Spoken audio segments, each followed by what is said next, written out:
fiery horse with the speed of light, the cloud of dust, and a hearty hi-yo Silver, the Lone Ranger.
The building of the first transcontinental railroad was one of the greatest steps toward the winning of the West. Politically and economically, it was of prime importance to the future of the country. But powerful forces, cattlemen, stagecoach lines, and steamship companies opposed it. Outlaw opposition sprang up, and the Lone Ranger was commissioned by the President to lead the fight against the enemies of progress. Return with us now to those thrilling days of yesteryear. From out of the past come the thundering hoofbeats of the great horse Silver. The Lone Ranger rides again. Come on, Silver. We're heading for Omaha. Hi-yo, Silver! Hi!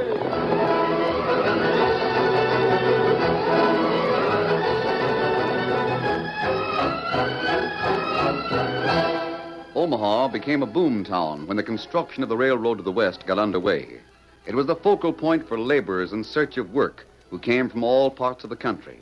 It was in Omaha that all the supplies were brought together. Tons and tons of building material, rail for the tracks, timber from the north and south to be used for construction camps and railroad ties. Colonel Parkman, the engineer in charge of the stupendous undertaking, lived for the time being in Omaha. Late one afternoon in his office. I guess that's about all we can do today, Miss Barkley. Very well, Colonel Parkman. Oh, this last letter is ready for you to sign. Oh, good. You noticed the slip that said that the blasting powder would arrive by steamboat, didn't you? Yes, coming up from the south. Well, as soon as it gets here, we'll arrange to transfer it to wagons and send it west, where it'll be needed to clear some big rocks from the right-of-way. Yes, sir. And by the way, Miss Barkley, don't breathe a word about that blasting powder. Oh, no, sir. If certain parties knew about it, they'd attempt to destroy it. And we need all the supplies we can get. Colonel Parkman, I wonder if your warning doesn't come too late. There'll be a lot of people who know of the explosive. Those who brought it to the river, the men who loaded it on the steamboat, the crew of the boat. I know. I wish we could maintain more secrecy about things. Confounded, we've had stiff opposition so far. But I'm afraid it's nothing to what we'll have in the future. How is that? Miss Barkley, just how much do you know about this, well, call it a triangle? I heard about it in Washington when Henry Wilson was there. Henry Wilson, yes. But as far as I knew, his operations were perfectly legitimate. He tried to show the lawmakers that the railroad would completely ruin the cattle industry by bringing pioneers who would homestead and break up the range. He went beyond that. Oh, of course. He showed where the railroad, with faster and cheaper service, was likely to put the stage lines and steamship lines out of business. Then what? Well, he was overruled. Everyone felt the railroad was important, so the necessary plans were passed upon. That's all that was known of Mr. Wilson. He left Washington. And came out here. Yes, but nobody knows where he is. Or, do you? I don't know, but evidence points to it. I've talked with several cattlemen, members of the association. They've all admitted that they were beaten, and they're willing to make the best of it. They haven't stooped to the things that have happened. Are you sure? Miss Barkley, I know those cattlemen. I know the type of men they are. If they can't win a fair fight, they'll lose it. sooner than stoop to outlaw methods. But Henry Wilson's triangle... I know. About the surveyors? Yes, sir. Abduction. Well, we can send an army guard with our surveyors from now on, but what'll happen next? What about the graders, the track layers, the woodcutters, all the others that will have to work on the open plains? I don't know, sir. You don't know? Well, how would you expect me to know? Miss Barkley, I had unusual instructions from Washington concerning you. I was told to put you to work here in my office. Oh. I was also given to understand that there would be times when you'd request a short leave of absence. I was to see that you got it. That is very nice. I'm glad there'll be no difficulty. Now, I know that you're absolutely reliable, that your patriotism is above questioning. Whatever assignment you have, you may be sure that I'll cooperate in any way I can. You need only to call on me. Thank you, Colonel Parkman. That will simplify things tremendously. Is there anything else? Oh, yes. This little package was brought in while you were out of the office. It's for you. Oh. An Indian brought it in. An Indian? Oh, I must open it at once. It was sealed very carefully. Yes, sir. Oh, here. I want you to see this. Look. A bullet. Well, that's what the Indians send when they declare war. A bullet or a bundle of arrows. That Indian who brought it in, I should have held him. Oh, no, Colonel. That wouldn't have been necessary. This isn't a declaration of war from Indians. Take a closer look at this bullet. What's it made of? Is that silver? Yes, Colonel Parkman. It's a silver bullet. What? Oh, I think I understand.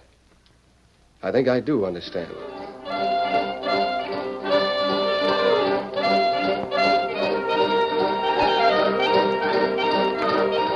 When Joan left the office, an Indian walked close to her in passing. There was no sign of recognition. When the Indian was gone, the girl unfolded a slip of paper that had been placed in her hand. She read it, then tore it to tiny bits, which she scattered on her way to the home of the people with whom she boarded. Later in the evening, just before dark, she met a tall man dressed in the clothes of an Easterner. She knew that his face was cleverly disguised instead of masked, as it had been on other occasions when she had talked to the Lone Ranger. The subject of their conversation was Henry Wilson. There's no trace of him yet, Miss Barkley, but I'm quite sure that he's somewhere in the West. All that I know is he left Washington. He cleaned out the office he had there, didn't he? Oh, yes. He took all the papers, records, reports, and maps that had been trusted to him by the Triangle. There's a lot of information there. I know. That information, he would know a lot about the West. But there's one thing that doesn't ring true. Oh, what is that? Henry Wilson wasn't the sort of a man who would steal. Oh? Remember, there were 3 important organizations that trusted him. The Cattlemen's Association, the Stage Line Operators, and the Steamboat Company. They investigated him mighty carefully before they turned everything over to him. Well, I suppose any man, or that is, almost any man, might become dishonest if there was enough money to be had. I have more confidence in men than that. I wish I had. When does Colonel Parkman expect a boatload of blasting powder? You know about that? I'm afraid a lot of people know about it. Oh, I thought that might be the case. Just how much of a setback would it be if the boat was blown up? It would be a serious one. Very serious. The blasting powder is needed to clear the right-of-way. That's what I thought. It would take a long time to get more to St. Joseph and then to Omaha. Do you think that... But think what? Well, of course you'll assume that someone will try to destroy the powder. The life of everyone on board the boat. Hey there, Miss Barkley. Oh, Miss Barkley. It's Willie from the boarding house. Oh, Miss Barkley, there was a message for you. I was told you might be here in the park. What is it, Willie? It's from the Colonel. Colonel Parkman? Yes, ma'am. He says he wants to see you in the office as soon as you can get there. Tonight? Yes, ma'am. He said it was powerful important. He said I was to tell you if he wasn't going there that there was a Mr. Wilson. Henry Wilson? Yes, ma'am. That was the name. Is he going to be in that office? I reckon so, mister. That's the way it sounded when the Colonel told me. Oh, I'd better go at once. It'll soon be dark. Yes. I'll tell you what is said. I'll find out. And, Miss Barkley. Yes? I'll send word to you at the boarding house. It may be in code. I'll understand. I'd better hurry. I wonder where Wilson came from.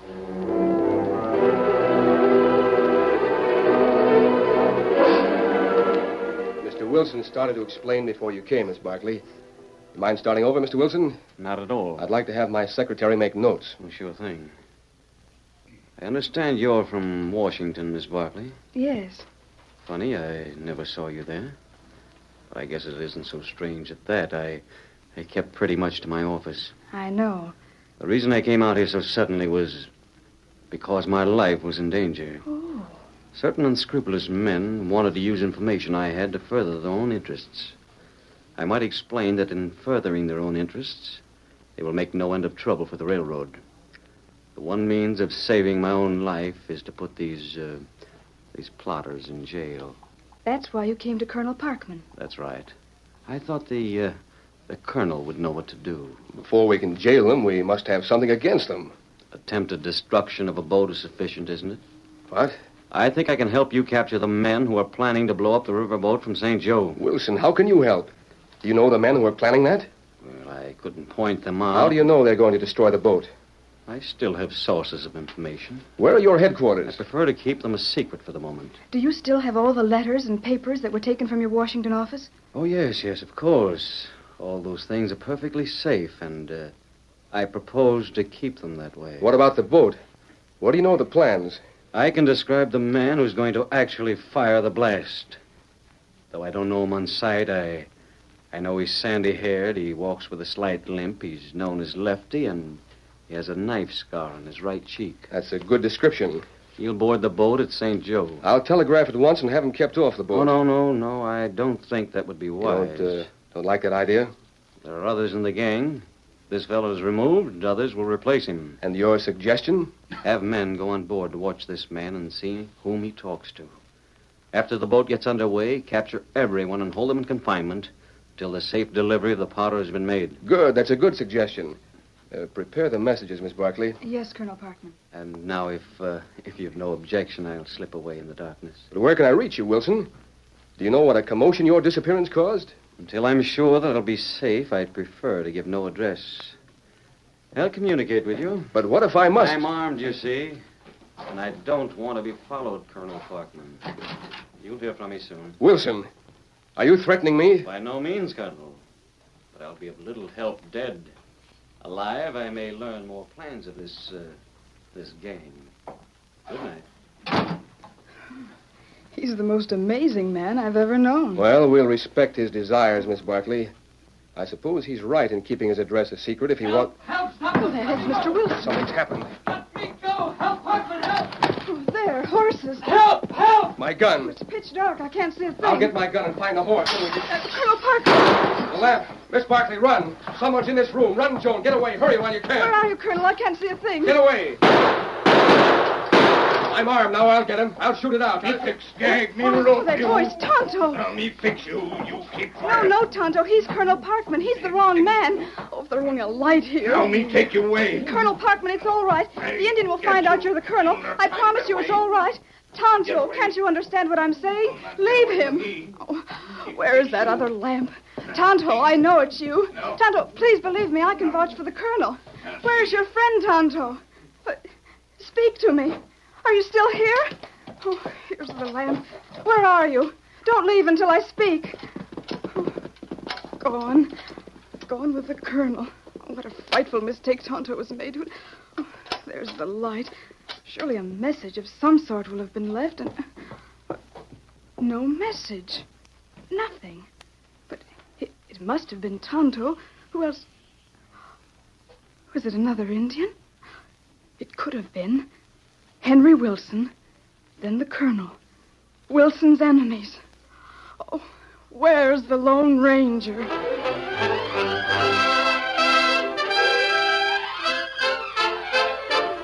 The curtain falls on the first act of our Lone Ranger story. Before the next exciting scenes, please permit us to pause for just a few moments.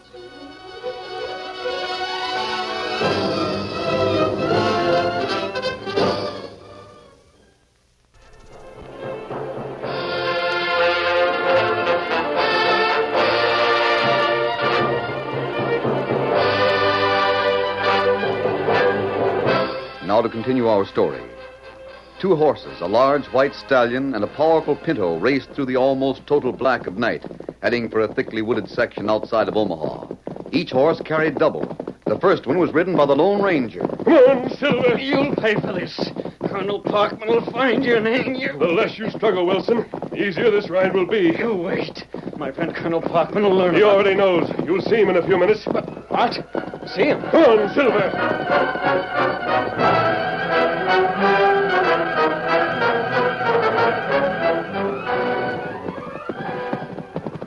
You not scout. What are you going to do with me? You all right. You not struggle. You soon find out what Lone Ranger say. Lone Ranger? Soon we come to woods. There you find cabin. And there you talk to Lone Ranger.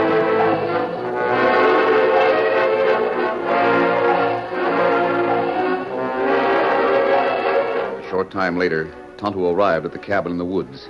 As the Indian opened the door, the dim light of a single candle showed Wilson sitting in a chair with his arms tied behind his back. And now you go inside. You sit down. I want to know the reason for this abduction. Parkman.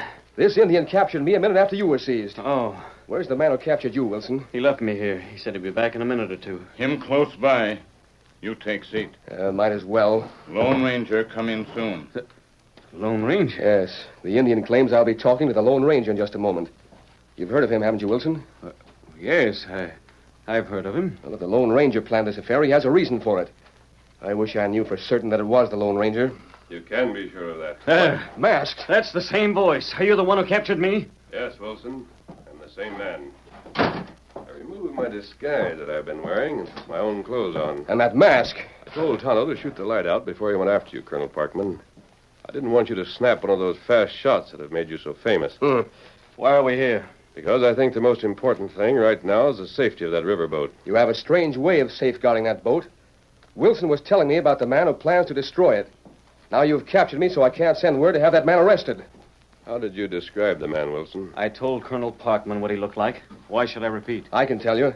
The man is sandy-haired, known as Lefty, walks with a slight limp, and has the scar of a knife wound on his right cheek.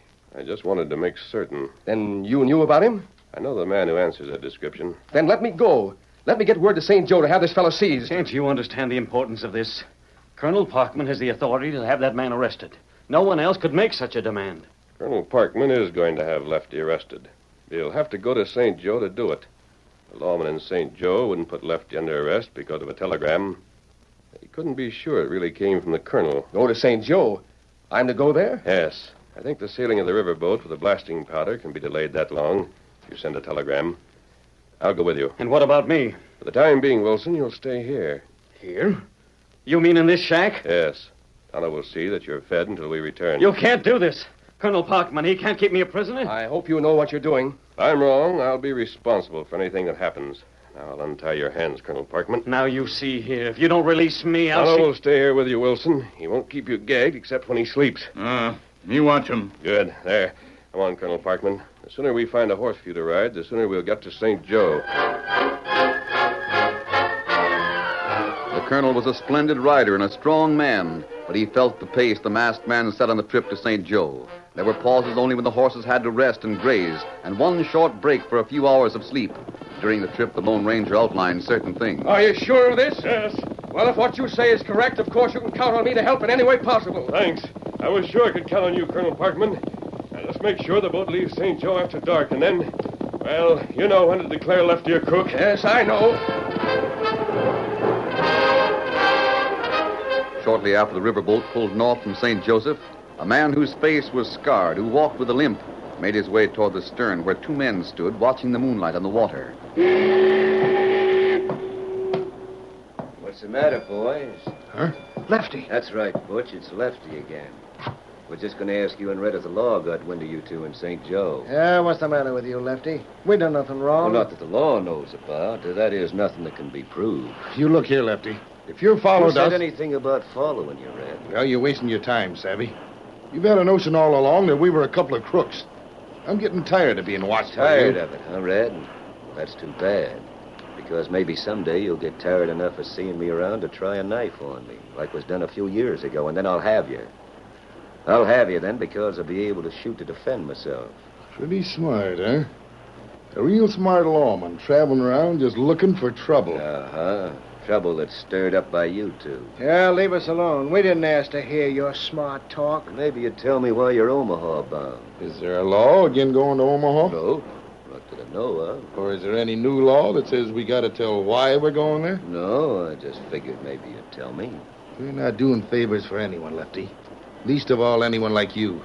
You just leave us alone. Suit yourself, boys. If you don't want to tell me, I'll find out for myself. Sooner or later. Butch, That ornery detective is out for our hide. Yeah, the boss said he'd take care of things, though, Red. Maybe he'll do something about Lefty. Well, he better if he wants us to... Hey, look, Butch. Look yonder. Huh? There's a sheriff of Atchison County. See him? There's other sheriffs with him. Sure as I'm alive, that's who they are. And that big man talking to him is Colonel Parkman himself in flesh. Parkman? Is that who he is? Sure. He's the head engineer of the railroad. No, unless... Red, we're up against something tough. We got a whole shipload of lawmen. We won't be able to fire that powder in 100 years while they're on board. They're talking over something. Mighty special talk, too. Look at him. Hang it. Now what'll we do? Now, wait. They're moving toward Lefty. Going to get him in on the confab. Yeah. And him a special government detective. I wonder if he'll let these sheriffs know what his job is. Red, look. Look what they're doing. You can't arrest me. No use arguing about it, Lefty. There's no point in resisting. You're leaving this boat at the next landing. Oh, but there's a mistake. I tell you. No mistake at all, Lefty. Henry Wilson told me all about you. Any forged credentials you have are worthless. Henry Wilson? Take him into custody, man, and put him ashore at the next landing. If he's on shore, he won't be able to do much damage. Red, you heard that? Did you hear the same as I did? They're arresting Lefty. And Parkman said that Henry Wilson told him all about it. Yeah, I savvy the whole thing now, Butch. You sure got to hand it to the boss.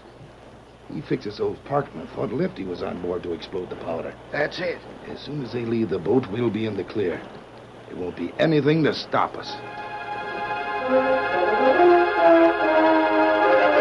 When the riverboat stopped at a landing, Red and Butch saw the lawman leave with Parkman and Lefty. And a few moments later, the boat was underway again. Now we'll wait, Red, until the next landing. We'll light fuses to the powder just before the landing. Then go ashore and watch the fireworks. Swell. I bet this boat will go sky high when all that blasting powder goes off.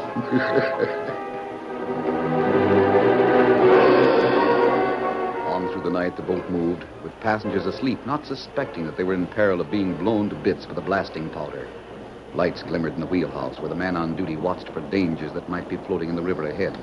But no one was concerned with the two men who were waiting near one of the cabins.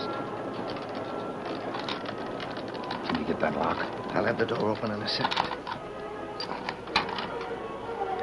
There it is. Good.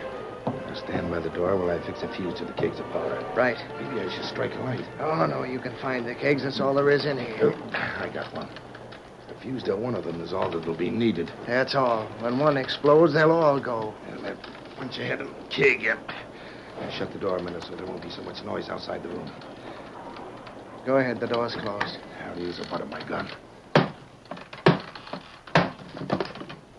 That's enough. Take a look now and make sure no one heard that. No sign of anyone.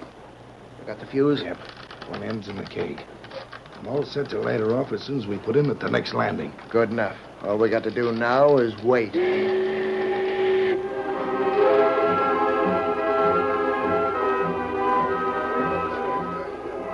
It was the middle of the night when the riverboat made the next stop. Butch and Red were at the rail watching the slight activity on shore. And Red slipped away and silently went below deck. In a moment, he was back at Butch's side. I lighted her, Butch. The fuse is burning right now. Then we'd better get ashore in a hurry. I'll out plenty of fuse. We got lots of time. You shut the door? Sure. Come on, then. We'll go over the side. Going somewhere, Butch? Huh? Lefty, you here again? What the Sam Got here? a couple of lawmen with me, boys, just in case we have to make an arrest. I wanted to be sure we had the sheriff of the county we're in right now. You want to question him, huh? That's right, Sheriff. Let's take him below deck. Now, wait. You can't do that, Lefty. This way we got to get off the boat. Here. I thought you boys were going to Omaha. No, we get off Well, that's here. all right. You'll have lots of time. The boat won't pull out for a quarter hour or so. Where'd you come from? Well, after Colonel Parkman took me ashore, I had a time explaining to him that I was a federal detective. But when I'd done so, he felt mighty sorry for having took me ashore. So I rented a horse for him, and we came after the boat. Parkman, you here, too? I just came on board. Are you ready to question him, Lefty? Yep, only we'll take him below. No, wait. Listen, Lefty. Save your talk till we're below deck. You can't talk here with there's folks coming on board and going ashore. I won't go below. Leave me alone. Steady there. Let go of me, Parkman. We're going below. I want to ask you, too, about a man that calls himself Henry Wilson. We don't know him. Look, let's talk on shore. Come on ashore and we'll tell you anything you want to know. Lend a hand here. We may have to get rough to take these two, or we can talk to... No, listen to me. We don't want to go below. Let go of my neck. You can't do this. The terror of the schemers increased when they were taken to within 10 feet of the cabin where the fuse to the explosive had been lighted. Lefty spoke with nerve-wracking deliberation. There's no hurry at all, boys. Just take your time and see if you can't recollect something about Henry Wilson. No, I tell you, we can't. We gotta get out of I here. told you, Butch, that there was plenty of time. There's no hurry to get out. What if the boat does leave? Thunder and lightning if the boat leaves without you. Red's terror reached a fever pitch. He knew that any instant might bring the blast that would send everyone on board the boat to sudden oblivion. Lefty kept one shrewd eye on him while he spoke. And just start with the time I met you in that little town of Painted Stop, Lefty. Get out of here before the blast. Yeah, the ship's gonna blow up. Who says so? We know, that powder. You lighted a fuse to it? Yeah. Yes, we admit it. Only let us get off the boat, that's all. Hurry before it's too late. Who told you to do that? Henry Wilson. He's the one. He's the boss. He told us to do it. That's what we wanted to know. We got the confession. Come on out. Hey, Red, look. A masked man. He was in that cabin. I was there when you lighted the fuse. You? We wanted your confession. We wanted you to name Henry Wilson. You two crooks. Meet the Lone Ranger. He snuffed out the fuse as soon as you'd left the cabin. Colonel, is Silver on the shore? He came right along with us. We're framed. I'll go ashore now, Colonel. Tonto is waiting with Henry Wilson. You knew all the time. We thought You that you were... thought you were in the clear when we followed Wilson's instructions. The Lone Ranger knew as soon as he heard Wilson call me a crook that it was a scheme to get me off the boat. You two stuck your necks right into the noose when you thought the coast was clear. Right into the Lone Ranger's noose.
The story you have just heard is a copyrighted feature of the Lone Ranger Incorporated.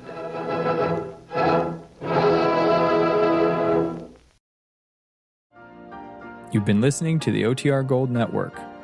Find more classic radio at otrgold.com.